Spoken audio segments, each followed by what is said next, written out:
We are all about to get a lot smarter, guys. Today, Dr. Tan is going to be on the show, and he is going to enlighten us and educate us on the world of vitamin E, the importance of it. Now, don't tune out and say, Jay, I don't care about vitamin E. You better care about vitamin E. I'm telling you, this podcast is going to be informative. It's going to be educational. Dr. Tan is going to give you all of the details on why vitamin E is so important. He is actually the world leading expert on vitamin D. I could read you his credentials, but it'd take me an hour. This dude is deep in the streets when it comes to scientific research, chemistry, biochemistry, the human body, and what we need to know to live longer, healthier, more productive, and awesome lives. Guys, I promise you, by the end of this podcast, you are going to be smarter. You are going to be enlightened on why you need vitamin E and why it is so important to all of us. So get yourself a piece of paper, tune in, get ready to get educated, and let's have some fun. All right. Dr. Tan, welcome to the show. I'm happy you're here, man. We had such a great little chat before we started. It's going to be fun. Thank you so much. Yes, thank you so much for inviting me. I'm looking much forward to this and deliver healthy information to people who need it the most. I love it. And we talked about this before, before I hit record. And I've been in the supplement industry for, gosh, going on 30 years. And I was just telling you that when I first started, vitamin E was sexy. It was a big deal. Like it was everywhere. Everybody was talking about it and, the benefits, and you got to use this kind versus that kind. And, mixed, I'm going to say these words horribly wrong, Doc, and you can correct me, but there was like mixed tropherils and like certain just segments of it. And then all of a sudden it was kind of like started fading away. Vitamin E kind of like lost its luster. Like, why? Tell me, why did that happen? Yes. Well, it's one of the older of the vitamins to be discovered in the 1920s. And when it was first discovered, it actually was discovered as a birth vitamin by two pediatricians from UC Berkeley. And most people cannot even connect it, but that was what it was discovered. Huh. Without vitamin E, the fetus will not go to full term. So Huh. that is actually what it was discovered for. Then very quickly soon after, people know that this particular vitamin E has strong antioxidant effect. And then now everybody talks about that. I'll come back to the antioxidant thing, what you should know and what you can drop it because the word antioxidant is overused. But for Yes. what it's worth, then you fast forward to the 1980, very sexy time. A Yeah. lot of clinical study on vitamin E, referring only to alpha tocopherol. And when the 1990s and 20 come, most of them flop. It didn't work and may even do possibly some harm. So it just died a royal death. And at the death of it came, then we read all about vitamin D. It was hot sunshine vitamin. Right. Then in the last 5 years, vitamin K, because it's good for the bone, anti-arteriosclerosis.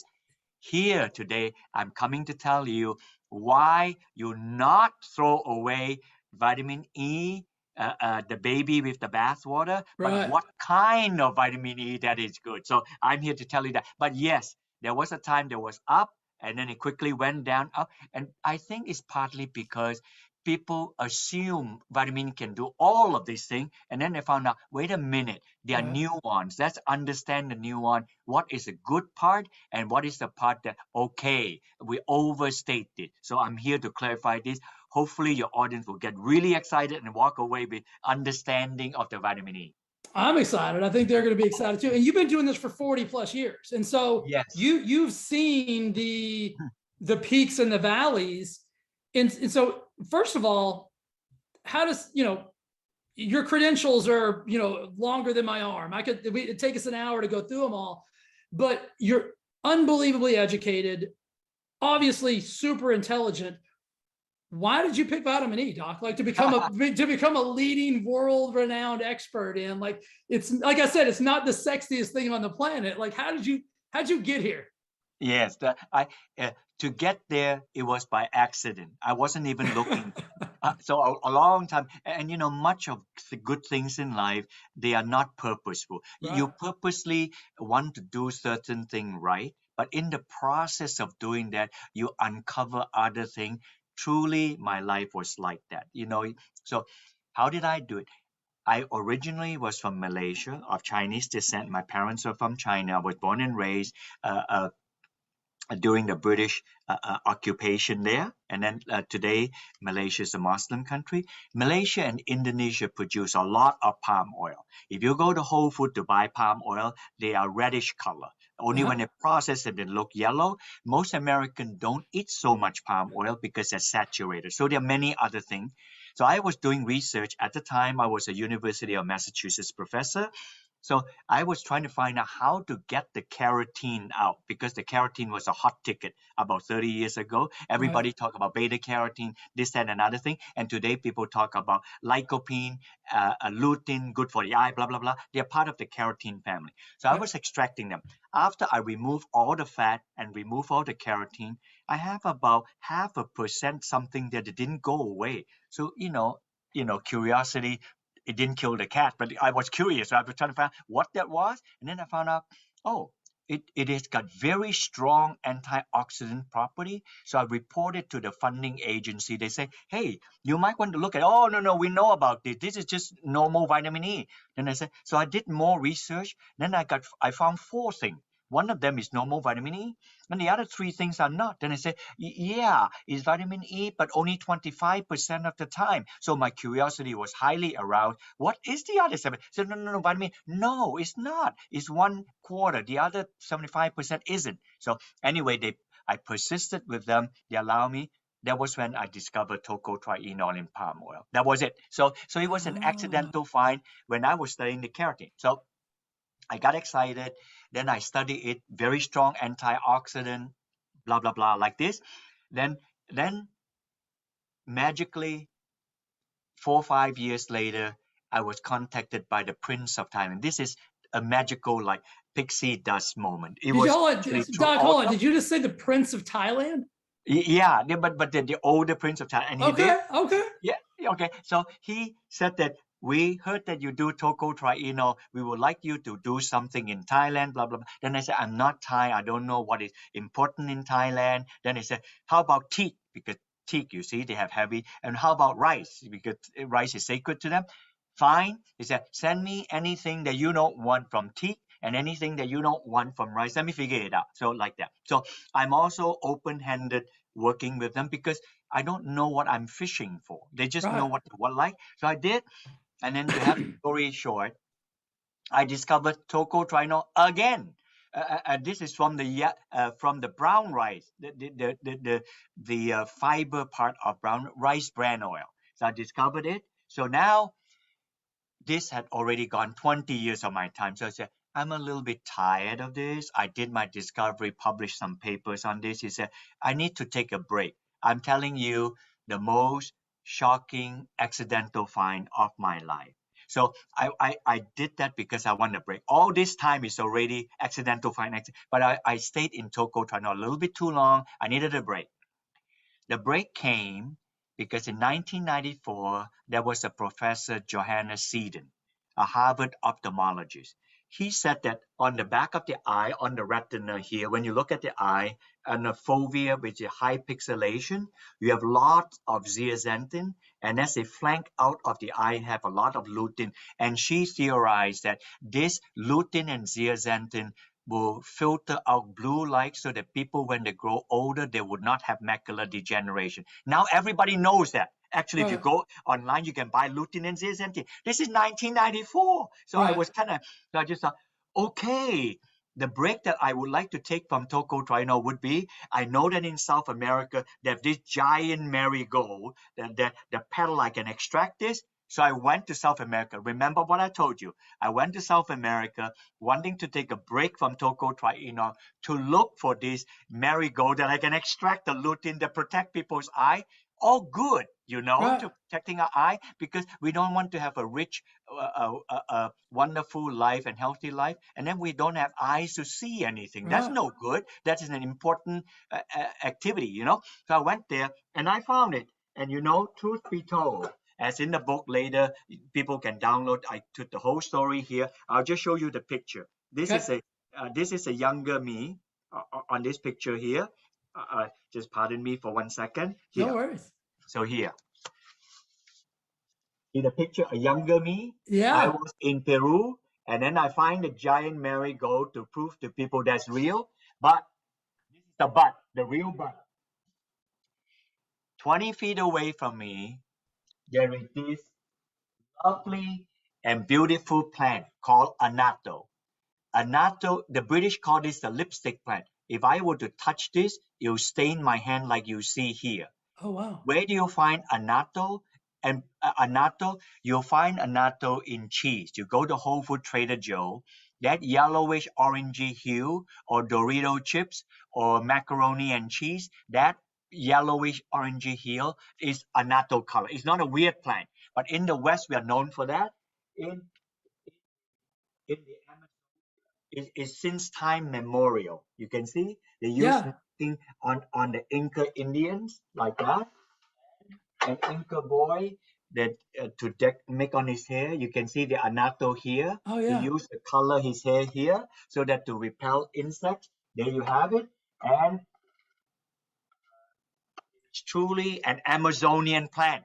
This picture, the seed here, this is a blown up picture. The seed here is the size of grape seed. That frog here is, I was so glad that this frog does not like me to take picture of it. You can see from his eye. Oh, yeah. It's about the size of a dime. So Oh, this is a wow. blown up thing. The whole frog, so this is an Amazonian tree frog. So this is to show you that this plant is truly an Amazonian plant. And then Did you know what it was at the time, Doc? Did you know? I only know that it was an anato plant. And just to let you know that this is factual, I took picture of a younger me with some hair. Then you see that? You're looking at anato plant. Yeah. So let me tell you the story how that happened.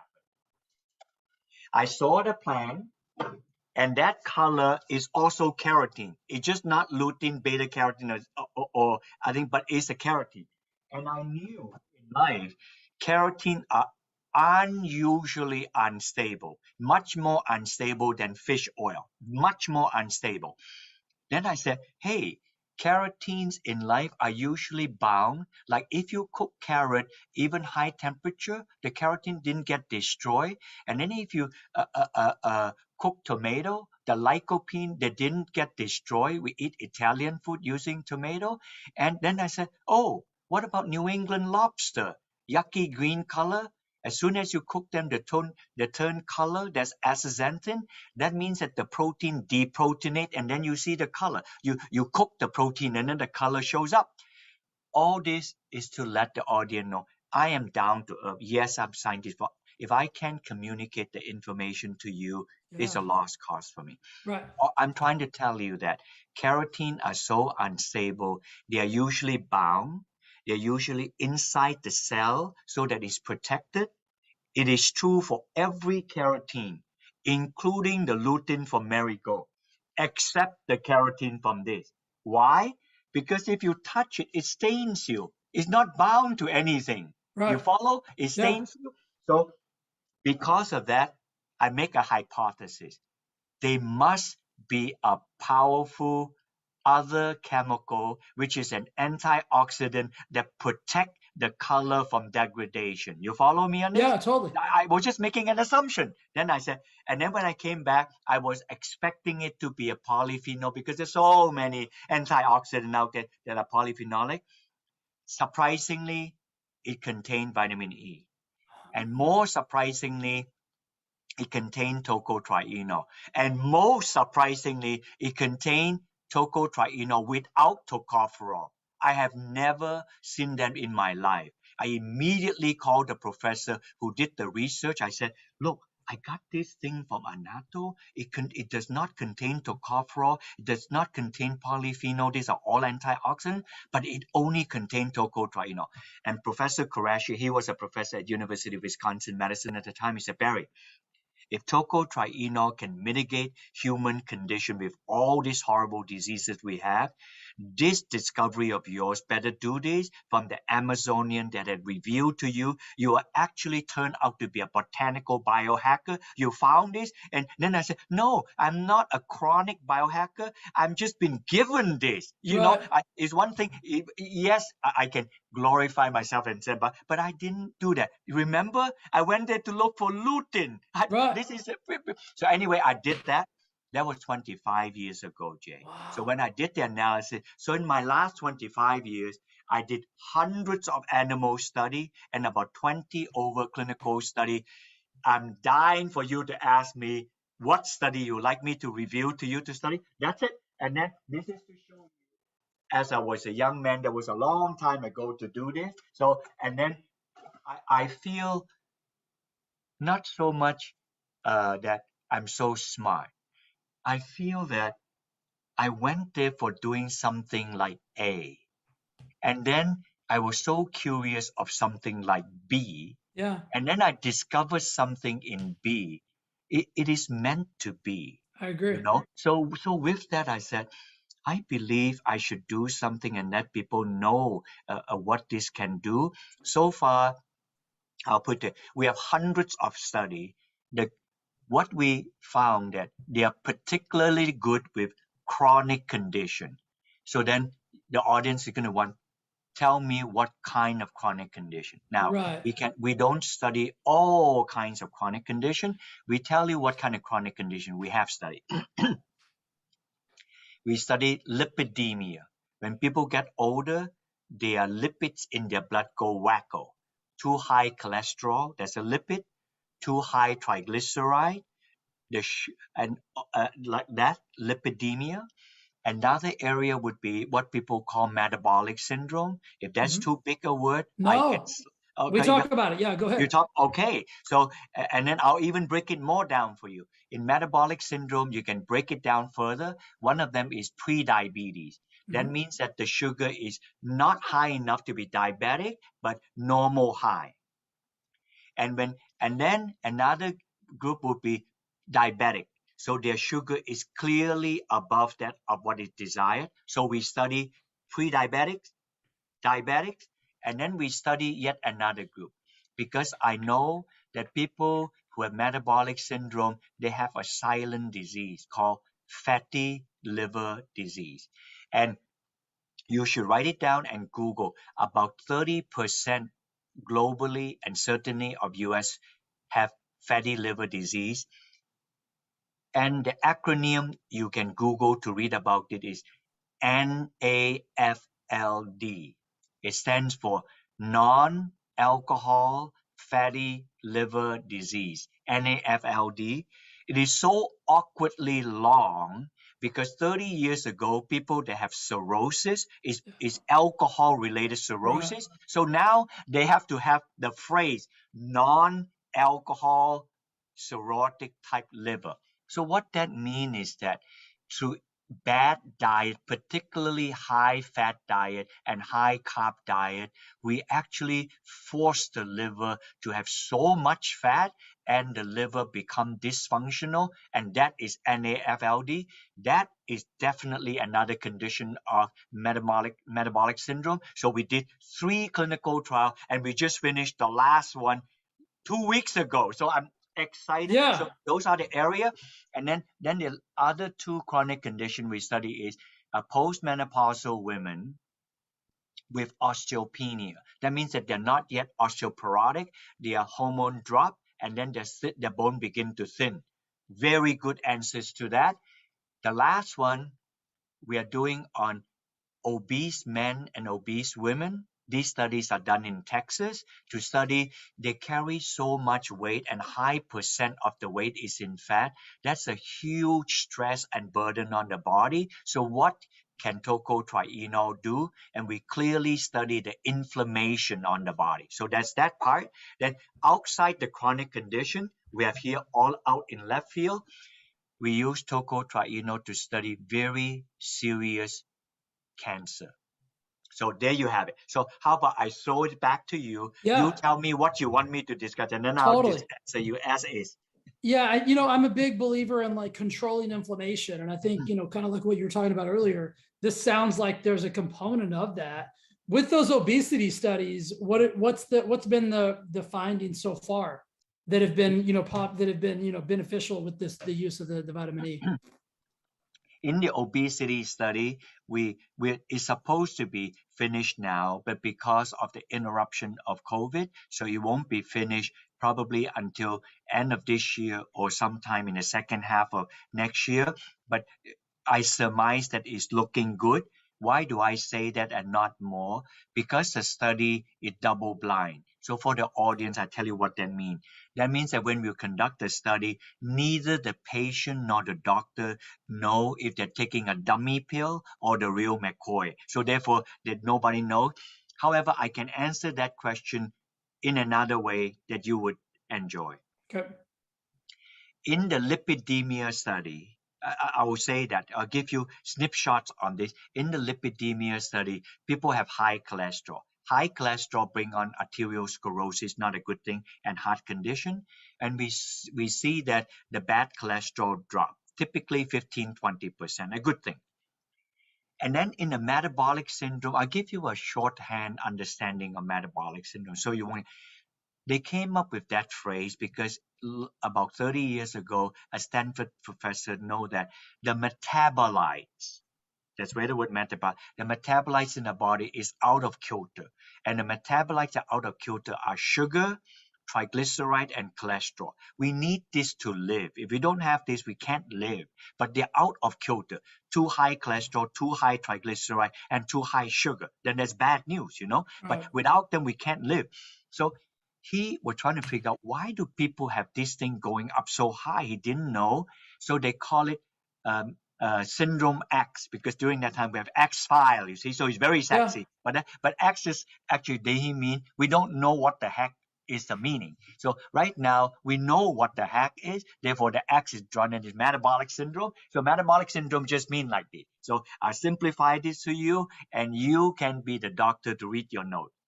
When you go to see your doctor next time, you have your lipid profile and then you got your sugar numbers. The doctor usually read your cholesterol. Cholesterol too high, they give you statin drug. Usually, if you look carefully, you have a triglyceride number there. So this is what I'm trying to get at. People with pre-diabetes, sugar is not normal, but not above normal to be diabetic, normal high. That's sugar. Triglyceride is high. So people who are pre-diabetic have high triglyceride, normal high sugar. People who have diabetic, high triglyceride and high sugar. That's it. So therefore, something is the matter with the triglyceride, even in pre-diabetic. So next time when you get your lipid profile, read the triglyceride. Then you know if you have metabolic syndrome or not. Very simple. It's in your panel all the time, like that, you know. Just read that. So we therefore study pre-diabetic people, and we saw that the triglyceride drop. Then I said, good news. So how do you understand pre-diabetes and diabetes? It's like this. At the end of the day, yes, it is about sugar. Then how do you understand the relationship between triglyceride and sugar? When we stress our body with food, the sugar is normal high, but the triglyceride compensate for that, so the triglyceride is high. But if the triglyceride is high for a very long time, the floodgate bursts. When the floodgate bursts, then the sugar shoots up. That is to say, I'll say the scientific thing, but the audience, when you know this, you'll forever be grateful, as I was grateful when I was first told. Hypertriglyceridemia always precedes hyperglycemia. High triglyceride always precedes high sugar. So you watch your triglyceride. If you control your triglyceride, your sugar will not go out of whack. What is there not to like, you know? Yeah. So like this. So that's very important. And that's why pre-diabetes before diabetes. So we did that. In the pre-diabetes study, we saw that the inflammation dropped. So that answers your question, because they're typically overweight people. Then we went on to study people who are diabetic. in the diabetic, the sugar is already above normal, the triglyceride is still high. We saw the triglyceride drop and the sugar also dropped. But we didn't stop there. In people who are diabetic, the best way to measure is not just a fasting glucose, it's a fasting glucose and the insulin.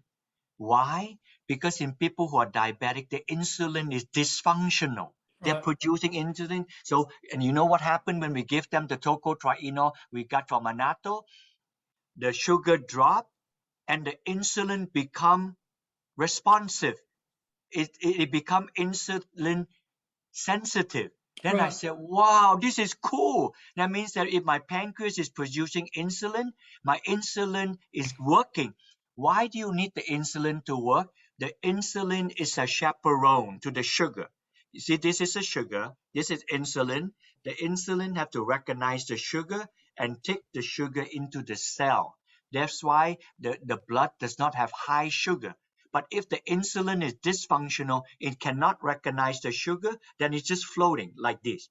But if it recognizes the sugar, take it to the cell, then the sugar in the blood is controlled. We found that tocotrienol make the insulin responsive. I am as happy as I can. And also because of that, the triglyceride drop Right. is back in kilter. The pendulum is back in balance again, and then the diabetes is more in control. So finally, we study people with fatty liver condition. So we have three study, one 3 months, separately a 6 month, and finally a 12 month that we just completed. We found that it lower all the stress liver enzymes, it lower the inflammation in the liver, it reduce the fat in the liver, and then it also reduce the fibrosis. When the fat is too much in the liver, it beginning to have scarring tissue in the liver. Once you have scarring tissue, it's not good. If it's still not controlled, that's going to go to cirrhosis. That's a bad word, really bad word. And then after that, you need to have liver transplant, very bad word. You want it to go this way, not this way. So we found that. So I reported to you in a snapshot everything. Yeah. You know what we also found in the pre-diabetic and diabetic study, they're very different study. They are overweight people like that. They may or may not lose weight, similar like that. But in the NAFLD, the fatty liver study, in the 3 month, I kid you not, in the 3 months, the 6 months, and the 12 months, they are independent study, published independently. They are just past overweight, just in the borderline obese. We were not looking for weight loss. Right. I repeat, we didn't see weight loss after 2 weeks like many weight loss thing. And I was when the 3 month study came out, my scientist told me, said, Barry, they lost 12 pounds. And then they said, nah. Then I said, Barry, it's statistically significant. I'm a scientist. I got to deal. Then, but you see that if I would be a marketer, I jump on it. And then I said, and let's wait for the 6 month study. The 6 month study came back. Barry, is statistically significant. They lost 16 pounds. I said, my God, I got to deal with this. Right. Most people would go there, and then I got to deal with this. Then I said, wow. Then I said, and then I told Anne, I know I'm a little skittish on this.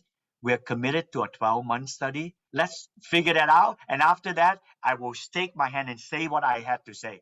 And the Right. 12-month study finished consistently, repeatedly, sustainably. I use all three words.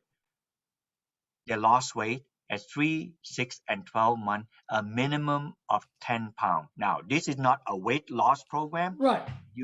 For overweight people and for people who have fatty liver, losing 10, 12, 15 pounds is nothing to sneeze at. And you know why I thought it lost weight?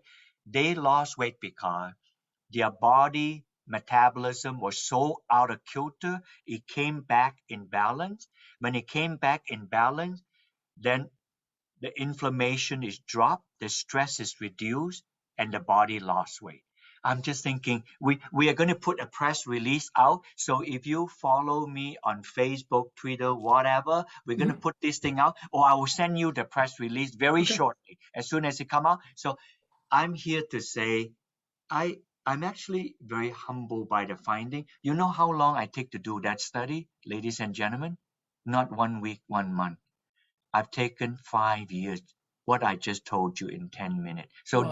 So this is a labor of love because Yeah. I'm so committed to this.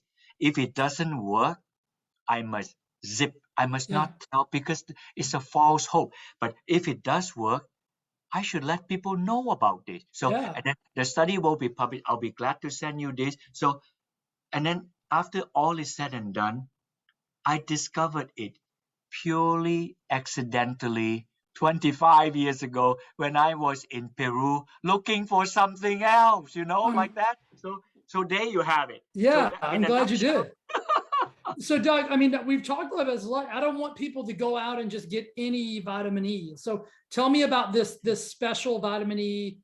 What where can we get it? What's the difference? What look, feel, the whole 9 yards. okay. Now, when you go out to look, very good question. First, 95% of all the vitamin out there are tocopherol. You don't want tocopherol. Okay. If you eat your normal diet, you'll get about your 10, 15 gram of tocopherol. That would be good enough. You want tocotrienol, and the tocotrienol is spelled like this: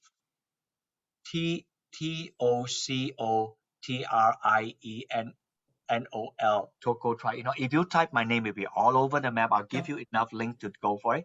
You want tocotrienol. When you look for tocotrienol, you're going to find three sources of it.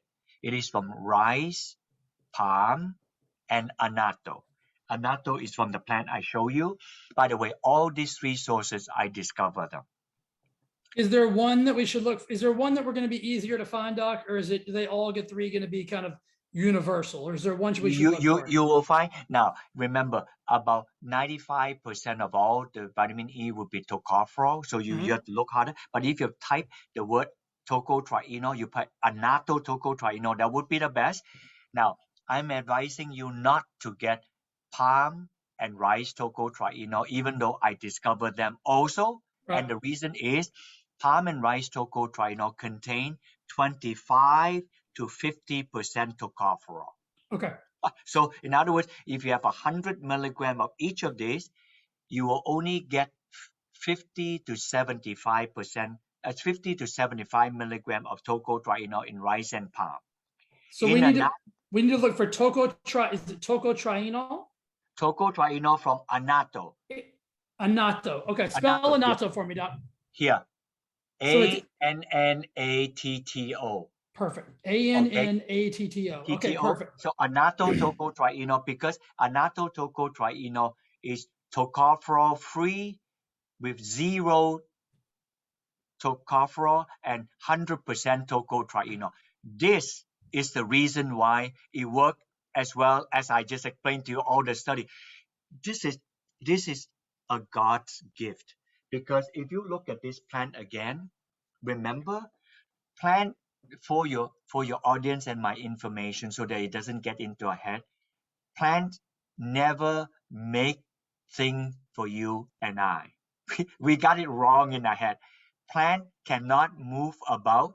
They make things to protect themselves. Right. So they make the tocotrienol to protect the color from degradation. So in order to do that, they have to make the most powerful antioxidant to do this. So if the audience out there, oh, Dr. Tan, I read antioxidant, they use too much. And I agree with you. I'll tell you how to siphon this. Please allow me to say this like that. Yeah. There are thousands of antioxidants there. How do I screen this donkey out from other donkeys so I get the real McCoy out there? I'll tell you how.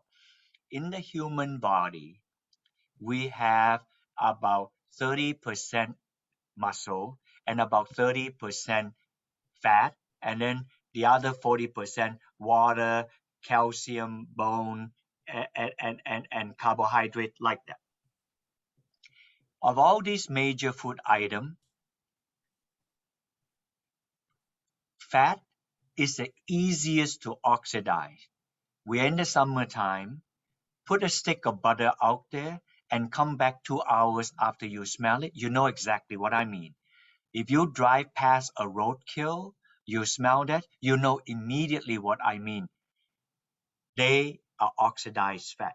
That means that the fat is the first thing to go when it comes across oxygen. Oxidation. They come Right. across, there's the first thing to go. So then they say, well, Dr. Tan, it is also true we don't want our protein to get oxidized. Agree. It's also true we don't want our carbohydrate to oxidize. Agree. It's also true we don't want our nucleic acid to oxidize. True. Because if it is oxidized, then our DNA is going to go wacko. All agree. But let me remind you as a case in point. In a cell, the nucleus deep in the holy of holy is where the DNA is. By the time something get oxidized, the nucleic acid in your DNA, I am a dead meat a long time ago. I can tell you, I'm so dead meat. But so yes, I agree. But but so you want your body to be protected from the thing that is easiest to oxidize, and the easiest to oxidize is a fat. Trust me, it's a fat. So now, if I have 40% fat, most of my fat is not in my love handle, in my butt, and in the arm here. Most of the fat is in the cell wall. The cell that contain your cell wall, because all the lining of the cell walls are fat. And we have 38 trillion cells, 5,000 times the population of the earth. Those cell walls need to be protected. And those cell walls, they are protected. They look like a sperm. A head that's sticking on the water, and the tail like fatty acid, very lipid soluble. And then here, time I'm showing you a tocotrienol molecule. If I purposely go out of frame here, Mm-hmm. you see that? Yeah. There's a black and white that sticks into the tail of the lipid. See, it's sticking there. If I go out of frame the other side, that's the antioxidant head. This will capture all the oxygen. So this molecule is the one that sticks into the membrane.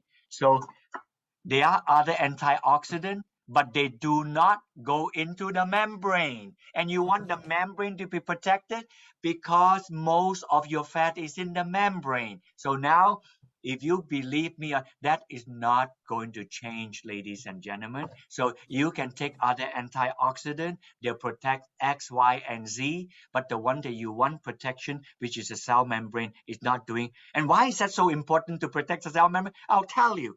The cell membrane is the gate, and the inside of the gate are many houses.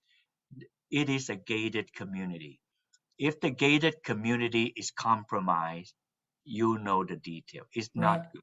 So you want good nutrients to go into the cell, and you want waste to go out. I know people don't talk simplistically like that. I'm bringing it down to Yeah. very primary thing. If you don't have your cell protected, then anything goes. And if anything goes, then sorry, Jose, then your nucleus is going to be attacked, and then your DNA will get destroyed. But the DNA don't get destroyed yet until the whole cell wall is wacko. But when you Right. go wacko, the gated community is compromised, breach, and then you go to attack everything it goes in. Then the mitochondria get wacko, the cell wall get wacko, and everything else get. So Yeah. all that to say, protect your cell wall.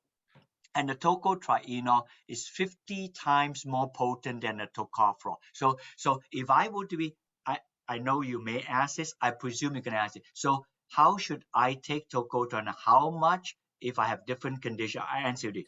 If I were to be a normal bloke, a normal chap, I'm so blessed. I don't come from a family history for X, Y, and Z. I'm healthy like that. If you are like that, you need only to take 100 to 200 milligram of tocotrienol a day as an antioxidant protection for the reason I just told you, to protect your cell, because you don't have X, Y, and Z just for that, like that. Then, if you have mild chronic condition, I gave you some examples there Mm-hmm. already. Then you take 3 to 400 milligram, or you have a family history of your mother have breast cancer, your father have prostate cancer or some such thing, colon cancer like that. Then but you don't have. Then you take or mild chronic condition like pre-diabetes. Then you have a serious chronic condition. I gave you many examples already. Then you may have to take 400 up to 600 milligram. And where did this come from? It is derived from based on all the clinical study. We cannot sell on a bottle on this. We are not allowed by the FDA. I Right. base this number on the clinical studies that we do, and we are really grateful. We heard many testimony on this. We cannot post on our website because the FDA will come after us. But we definitely can tell you the clinicals that we did this and this is what it worked on people. I am really thrilled. I never expected 20 years ago that I would have this outcome, and today when it did, I mean, I will be 70 years old next year. I That's want to do awesome. this before my time is up, and then I don't have a voice to tell other people. Yeah. That's not cool, you know? And remember, No. this is an Amazonian secret. I discovered it, and now it's going to go back to the Amazonian secret. That will be a sad human story. Okay, Yeah. but so if you want to know how I discovered it more, you can download the whole book. I Okay. did it as a labor of love, and on the book here, you can type in barrie10.com. My name is spelled BARRIETAN, one word, .com /book. And then you go after for free copy of the truth about vitamin E, like that. So I'll be glad. If you want to get a physical copy, we still don't charge people. If you write to me, I'll send you an autograph copy. And in it, I give all the references. I wrote down how I discovered it and conditions of studies that we do. Purely So cool. for, for the love of it. I want to send it out to people. Dr. Ten, you are an absolute rock star, man. I appreciate you educating and enlightening us and entertaining us with this. I think this is, I mean, it's gotten me revitalized about vitamin E. And I think you've brought some, some necessary spotlight back to it because it's vital, it's important, it's essential. Yeah, and you know, if you have difficulty finding the right vitamin E, we call this Delta Gold. It's just a trade name. Delta If you Gold. still cannot find it, you go to our website, American River Nutrition. Very simple. I have my colleague's card here. See, So American River Nutrition. Okay, that's nutrition easy. at American River Nutrition. After you go in there, you can download the white paper about tocotrienol there. We only make 3 products and we make it proudly. I'm an immigrant in the United States. We make it here in Massachusetts. It is That's not awesome. made in some other place, made here like that. So we only make 3 products. We don't sell finished product. And then and if you go to a place in the website, they say buying product, we'll tell you all the companies that sell our product like that. The other 2 products that we make is no time to discuss it, but I'll state it. Maybe another time in the future you can interview me on it. Okay. One is on back here. You can see the long molecule CoQ10. Okay. CoQ10 is for energy, and we call it dual quinol. You can download that. And when I was extracting the tocotrienol from annatto, from this same plant annatto here that I showed you many times before, that have the tocotrienol, I also found this molecule. It looks similar to the vitamin E, but it's called, I tell you the whole name and I acronyme it.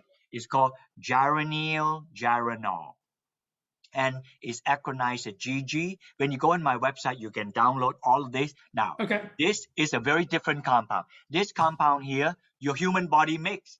Our body makes it. So the tocotrienol, our body doesn't make. So now, if the human body makes it, it begs for the question, what, why, our body makes this compound to do what? You know, Right. like that. And we are the first company in the world doing this.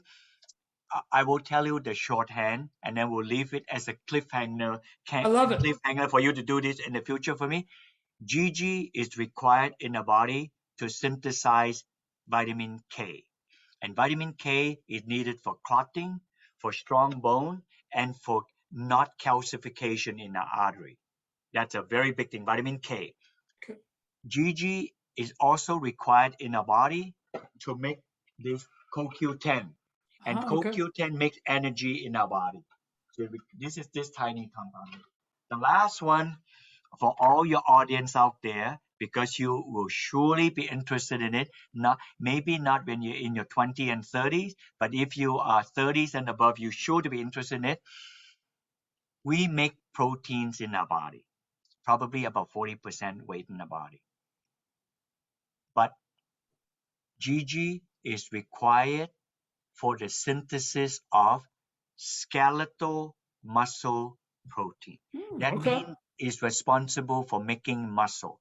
So now, when you get older, why do we have loss of muscle mass? People say sarcopenia. Or when people take medicine like statin drug, they have myopathy. Myopathy, something wrong with the muscle. I mean, Right. how simple. So if you have myopathy, in both of these two cases, it's because the drug inhibit our body to make GG, and therefore they have myopathy. And as we grow older, we don't make enough GG. That's why we have loss of muscle mass. If you have older parent, you look at the muscle, you'll know exactly what I mean. So Yeah. therefore, and we are the first company doing this. And so if you go on the website, download the white paper on GG. Okay. Still, I know you're gonna exit soon like that. I still want to say what I said at the beginning.